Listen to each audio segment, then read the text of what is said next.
bring in Farshidbagherian. He's a political analyst who joins us from Karachi. Farshidbagherian, welcome. So a major unveiling that's happened here, this hypersonic ballistic missile called Fattah, which I'm sure you're well aware, but I'm going to just repeat some of the outstanding characteristics. 5 times the speed of sound, a complex trajectory, difficult to intercept, that's very important, capable of defeating all defense shields. What do you think? What does this represent? Thank you very much for inviting. Yesterday, the same authority told that maybe Tuesday morning the sun will rise in different time. Do you remember that quote? I remember, right? It makes me remember that the David Hume, English empiricist philosopher, that he has a very important quote that there is no rule for the sun to rise every day the same. This is the fact.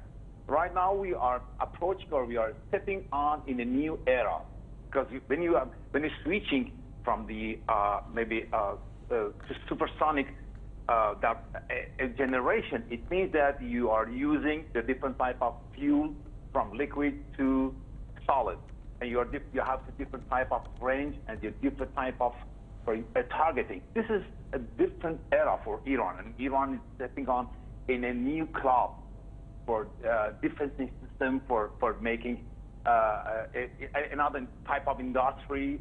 This is very important for Iran, for safeguarding its border and for safeguarding its sovereignty. But I believe that according to this philosopher code, the type of the look and the vision of the other part of the world, and the other powers, Iran from now on, from today, will be changed. And this is what Iran wants today, and this is what Iran needs today, that the type of the change. Because, you know, in the foreign policy, we change our look from the west to look to the east. And look to the east is not a geographical east. It's a type of the philosophy, metaphysical concept that we don't need any West anymore. And the West Empire is losing its power. And so we are taking part in a new club that we call it East. This is the important fact. Okay, this is for your first question. I'm waiting for the next one. Yeah. All right. Since you just came on, let me ask you the next question. Yeah. When you take a look at the variety of deterrence equipment, military equipment that Iran has unveiled, which has been quite a bit in the past year or so, it is now, because of its, and it's noteworthy to also say that these are all domestically manufactured, that because of the variety of the different types of military equipment that Iran has to offer for sale, that it can carve its own place when it comes to being a major manufacturer of military equipment for sale, when it comes to obviously its allies. Do you think that, what do you think the U.S. Thinks, especially when the U.S. is the provider or is one of the sellers of military equipment worldwide, when it sees Iran advance, especially when it comes to the missiles that Iran has manufactured, which is very effective based on their capabilities? Thank you very much. The general told that this is a breakthrough, and I believe that this is not only a breakthrough. This is some kind of the new mode of thinking, because I don't consider this a military equipment. I consider it as a defense system. This is a defense new system, because, you know, for using such type of the military equipment, you need some field for that, because you need a big enemy to use that. And right now, if you see that around Russia, I mean, the environment of inside Russia, they are giving, I mean, the West, they're giving it to the fire, such as Kyrgyzstan, such as, for example, Caucasia, such as Balkan, you know, the Kosovo and the Serbia conflicts. So it means that around Iran, in the environment of all Iran, something is getting on fire. And Iran must try to define and the defense and make a defense system so greater, so more powerful. And for that reason, I consider the type of the activities as a defense system, not a military equipment. For the West, by means of the West knows that they cannot stop the war. They cannot stop the the technology, and the technology is not only a monopoly to the hand of the West. So many countries that in the past they used to be the bandwagon of the United States, for example. In the Pahlavi era, Iran was the user and the applier of the Western equipment, Western military equipment, and right now is manufacturing itself by itself the new generation of the, for example, missiles and different kind of the defense equipment. So it means that right now is must consider a new strategy, and write a new strategic papers, more than 1,000 papers, how consider is to confront the new Iran. And this is very important. For that reason, the general told me that it is breakthrough. And I consider another thing, that is the new metaphysical type of Iran. It's another Iran from today. As I told that David Hume also quote, that the sun today rise different. This is for your second question. And if there is any question, I'm reserved. Well, yeah, we're going to continue with this. This is a major deal, so we're hoping for you to be with us. Let me turn my attention to Sayyid Mohsen Abbas. Sayyid Mohsen Abbas, thank you for your patience. If you're still with us, when you take a look, Sayyid Mohsen Abbas, as to the way that the regional countries are cooperating with each other, the most recent piece of news concerned how there's going to be this alliance that's going to be made between Iran, the UAE, and Saudi Arabia in terms of their naval cooperation, for example. This is just one of many. And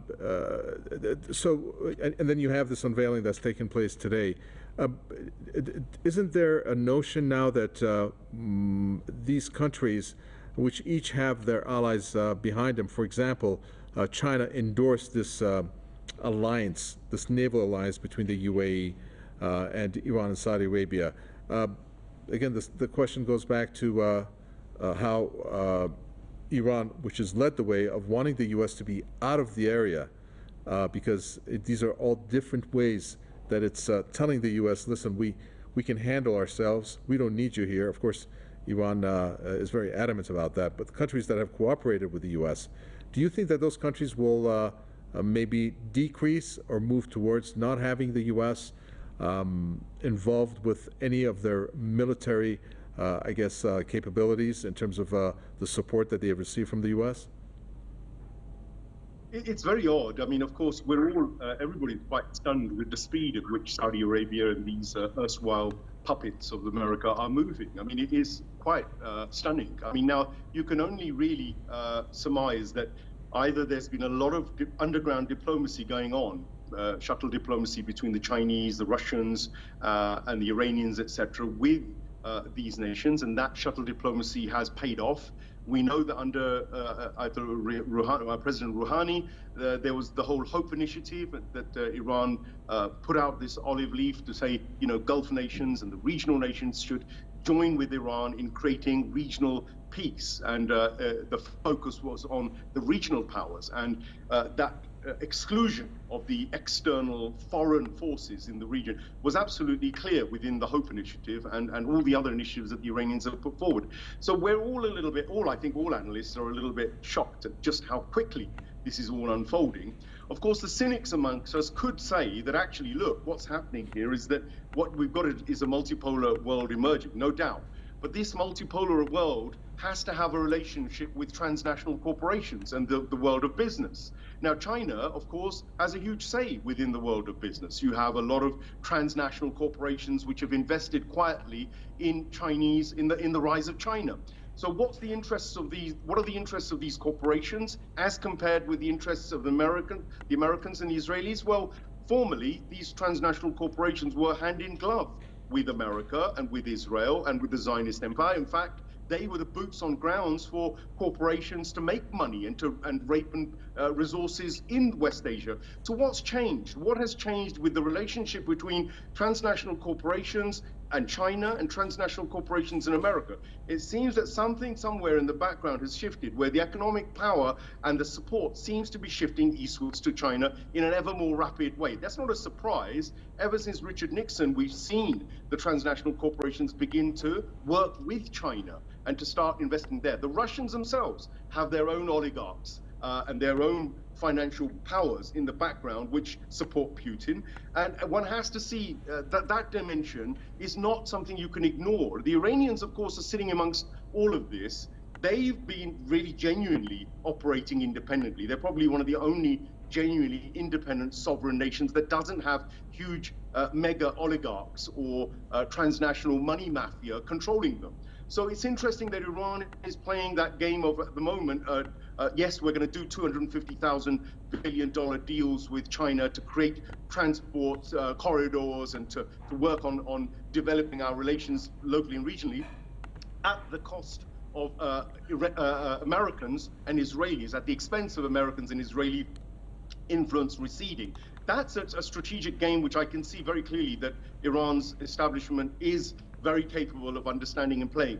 But to fall totally into the hands of China and their Belt Road Initiative, et cetera, I don't think that's going to be a wise thing in the long run, because one finds that imperialism generally, after it benignly comes in, tends to turn on you. But the deals that the Iranians are doing at the moment, 25 years, 30 years, yes, that's a good window for Iran to get stronger and for the nations of the Muslim world to get stronger, because ultimately the identity of that West Asian region is Islamic and it's Muslim. The thing that you have in common is not language, it's not the ethnicity, it's the religion. Ayatollah Khomeini said this very clearly, that Islam should have its own manifesto in the region. We should have our own independent policies.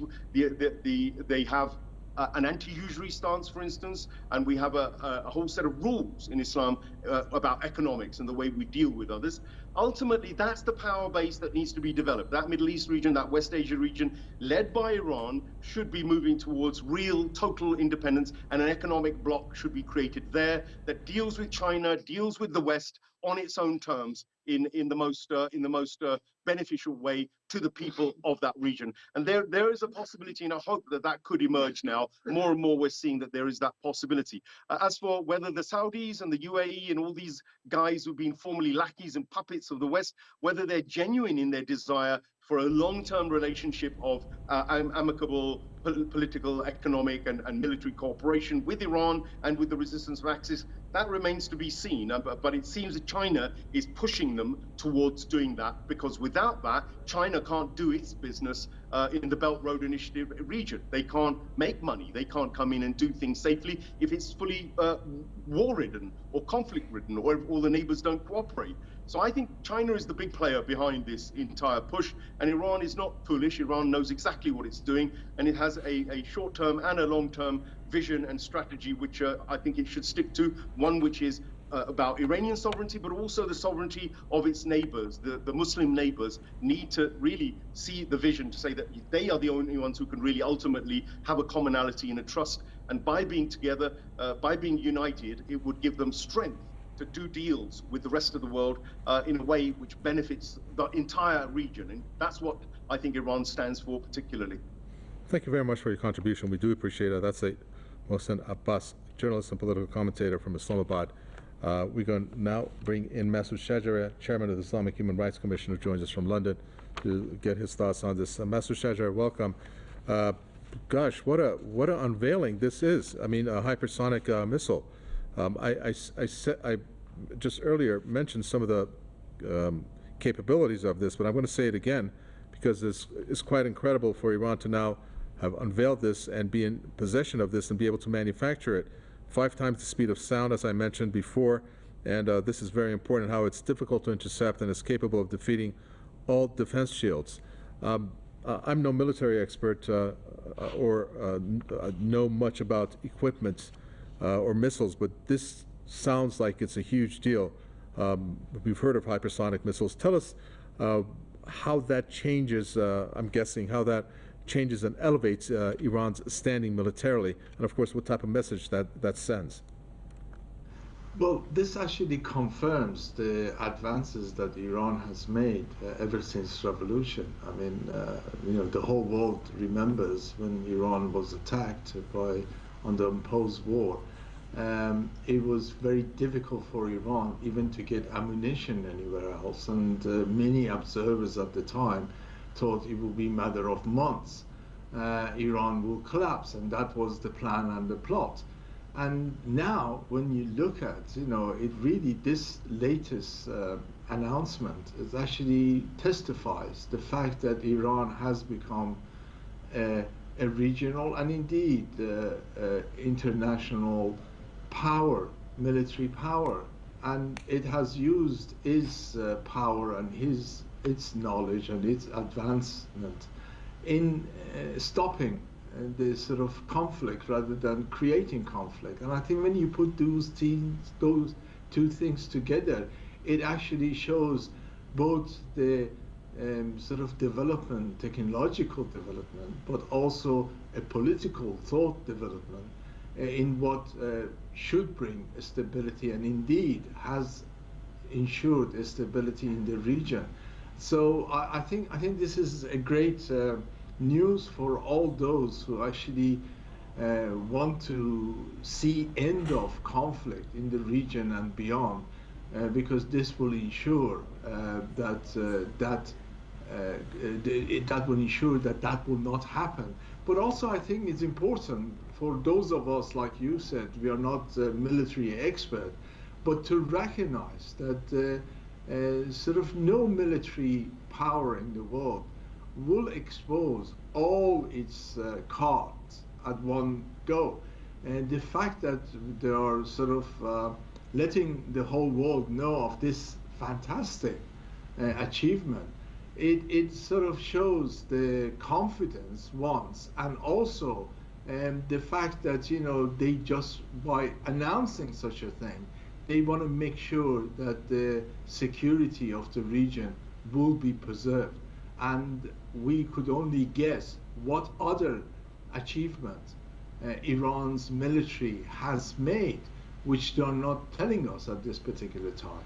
Indeed.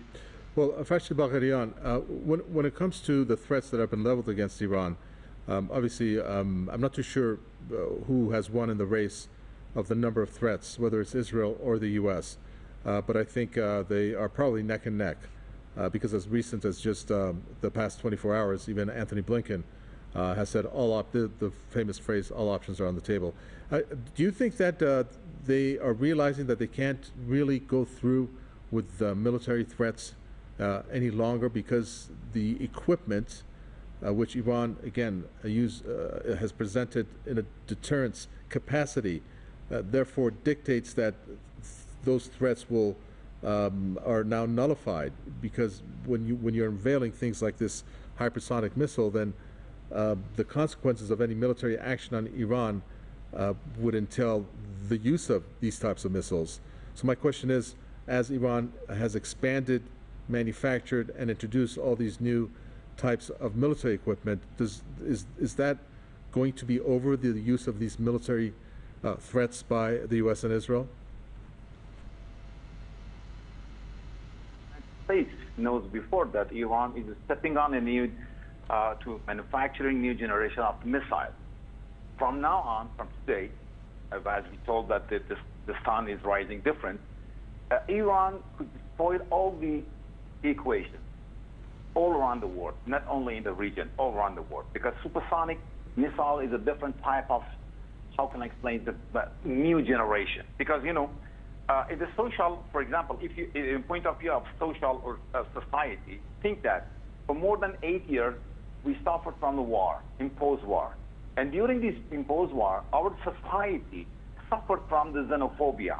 For many years, we feared from the enemies. Still, we have that kind of fear.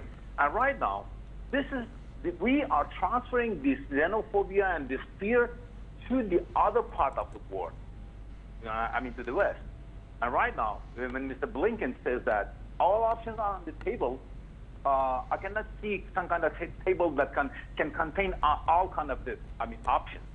Because from now on, the options can counterpart the other options of the West. So we have right now another kind of power, and use it. Not only for enemies, we can use it for the safeguarding our borders as a deterrent, as a matter of deterrence, a matter of defense, and a matter of attack. But you know, they are trying to reduce the population of the region, especially in the Muslim region, and they want to get all the region to the fire. I mean, rising wars. And when you are in the middle and center of the region that is suffering from any kind of war with xenophobia, you have to fortify yourself by defense, by military, by society, by every kind, by trust, self-trust. So this kind of activities not only give the deterrence feeling to the war, it gives trust to the society, and will revive the support of the society to the government, to the state. This is the fact. And right now, the solid Iran, by means of the society and by means of the state, will make them fear that Iran is not conquerable for them anymore. And this is, if there is any, for example, new talk, I don't believe in any new talk with the U.S. anymore. Never. I never believe that on that. But if there is any new talks, believe me that the hate of the Iran's chair is more higher from today. Thank you very much. Yeah. Master Shajar, one of the things that our previous guest, Sayyid Mohsen Abbas, mentioned is that, of course, it's common knowledge that Iran supports the ideals of all the resistance groups that exist in the region, and in particular when it comes to the way that they stand for the Palestinian cause. And given the fact that Iran has all these different types of deterrent military capabilities in the form of equipment like what it was unveiled today, that this also would elevate their status, especially vis-a-vis Israel. Do you see it that way? Absolutely. I think the sort of this achievement, this announcement, it actually sort of it's going to affect all the bullies in the region, and Israel is the biggest bully. Apartheid system, which need to be, by definition, need to be opposed by whole of the humanity and under international law. And the reason it hasn't is because it bullies everyone, and it sort of flexes military muscles.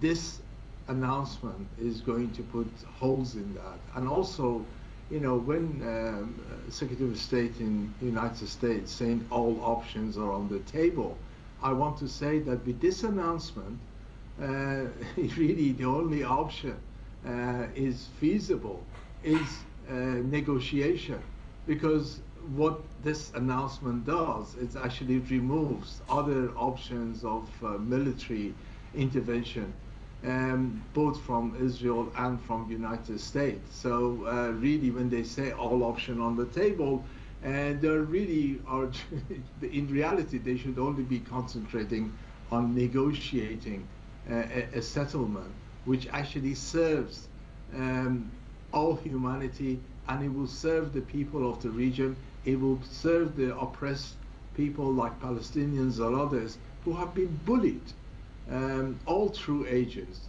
And this announcement actually puts an end to the history of the bullying of people, and I think is a great news for humanity. Is a great news for those who have suffered this imbalances that has been enforced on the region. You make a very good point there, farshidbagherian. Let me get your understanding of what our guest there said. When the U.S. uses that phrase, all options are on the table, at this point, the only option that should be left should be the option of diplomacy. And for that avenue to now be taken, because obviously Iran cannot be told that it can be attacked, that it can be threatened militarily. Do you think, which I asked in the previous question, but this approach to it in the form of a question is, I think, more to the point. Do you think that the U.S. has realized that with what what Iran has unveiled today? It's international politics. Cable means diplomacy, nothing more. Because when you want to attack and you want to rise any war, you make it in the Pentagon, in the different kind of on a different kind of table, and nobody can see this table. It means that when Mr. Blinken talk about the options, he can only talk about the diplomacy, nothing more. because he's destined to be talked about with diplomacy. This is the fact that American authorities right now use the literature of diplomacy with us, nothing else. Because when you want to, for example, attack Iran, you need the international alliation. And right now you don't have that. And you are alone. Because only the Anglo-Saxon and American world is together. And the other part of the world is against this war. Because the Germany, the Europe, the East, China, Russia, even Turkey is against you. And you cannot find any alliation, and you cannot any member to take part to this kind of group against Iran. So it means that the diplomacy is open and would be open till the end. Till the end. But the conditions is different. And they are trying to change the conditions. And they want to get more and to give less. This is what we don't believe it. We don't accept it. It should be, how can I explain? Gain, something like that. But I don't believe that any gain, because U.S. will not give anything to anybody. And this is the policy of the United States. And this is the policy of his hegemony. And the hegemony is losing more and more every day. When you have integration about the testing a supersonic missile that used to be in the hand of America exclusively, it means that the hegemony of the United States is losing its power and losing its image. And the perspective for its hegemony is not really clear anymore, by me. Okay. Yeah. Master Shajar, the alliance that I talked about earlier, I forgot to mention how Oman is part of it. This is the naval alliance that was announced. It's a joint naval force that will include Saudi Arabia, the UAE, and Oman. And I wasn't aware that this may also include India and Pakistan. Of course, we know that Iran has just reconciled with Saudi Arabia, and in many respects, by default, that also would include the GCC countries of the Persian Gulf. So when you're having this alliance form on such a wide basis or large basis of regional countries, and even beyond in a sense, and this is in the naval arena, which I'm sure would also spill over into the military arena or ground forces, does that show that really there is now, especially with this type of military, the type of missile that was just unveiled, that there really is no room for the U.S. presence in the region?